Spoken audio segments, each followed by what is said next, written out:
Hello, my name is Jerome and welcome to my RC Construction YouTube channel. Today I'm continuing on with my XDRC 945 excavator and addressing the slow movement of the boom. And I have received this motor today from China.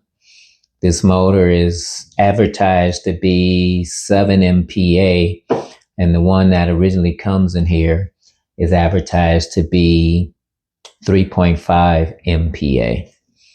I thought this motor would look bigger, but I am going to install it and test it out. Worst come to worst, I will remove these 6mm hoses and put the 4mm ones back on to get this working like it was. As of now, it's been down, just sitting here for the last 2 weeks. So the first thing I'm going to do is drain this tank so that I can remove this motor pump assembly. All right, I'm back after a day and a half after working with this excavator. The pump and motor that I received did not fit. It's way too small for any of the screws to line up. So I scratched that. The problem I had the first time is the boom would go down normally, but it would raise up really slow. So I removed the 6mm hoses and put these 4mm hoses back in here.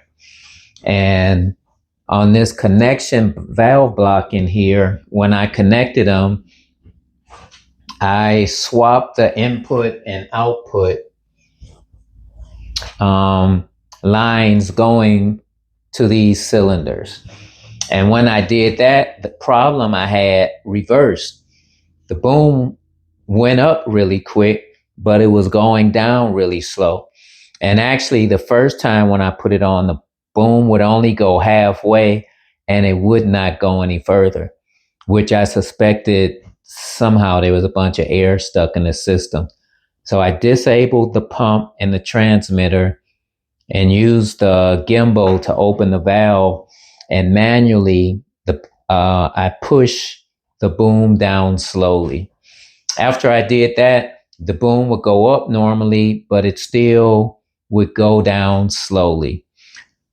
So with that, I asked Gemini, I gave him the symptoms, and it suspected, I don't even remember what it says because I spent so much time on that. Anyway, it suspected that I cooked the hydraulic fluid, and that when the hydraulic fluid gets cooked, it pretty much acts like water and it doesn't work well.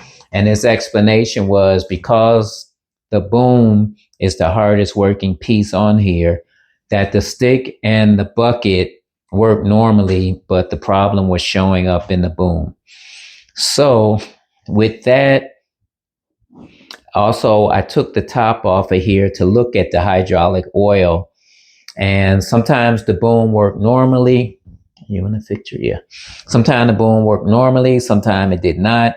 And the stream of oil that flowed back into this oil tank when I had the lid off, I could see it come out normally when the boom act normally. And at certain points when it would slow down, I would see the oil drop down drastically, which made me suspect that the oil was being pushed back into the tank, being diverted away from the hydraulic cylinders. And I had messed with the pressure regulator multiple times, and it may have been screwed up. So the final fix, I drained all the oil out of here. I removed the pressure regulator screw, spring, and ball, which allows the oil to be diverted directly back into the tank instead of going to the valves. And I inspected all of that. It looked good. I put it back together. I put fresh, brand new oil in here, and everything's working like it was before I ever touched it in the beginning. So right now, everything's working. The boom goes up, goes down. It still has where it slows down a little when I move the stick at the same time I move the boom. But as for now, it is what it is. I would like to put another pump on there. I don't know. I looked at hundred pump. No, not that many. Probably 50 pumps. And the dimensional specifications that they give on those pumps is shoddy at best. When I looked at the pattern of the bolts at the bottom of this pump, they look like they would fit, but the scale of this pump is smaller. So the screws are actually smaller. This is probably for, I don't know, 1/20th or something like that. It's not 1/14 scale. So it wouldn't fit. So I don't, if I find a pump that I think will fit, because I measured all the dimensions of my pump and they can advertise it, I may try another pump in the future. Other than that, I'm just going to keep playing with it like it is. I think it would have been interesting to have these 6mm hoses on here with the rest of the valve stuff working correctly just to see how it went, but it's too much effort to switch that back. So I'm going to live with it as it is, enjoy it as it is, and call it a wrap. So that's the end of this video. If you learned anything, click like. Feel free to subscribe. If you got any suggestions or insights you can give me, feel free to do so. And I will talk to you later. Peace.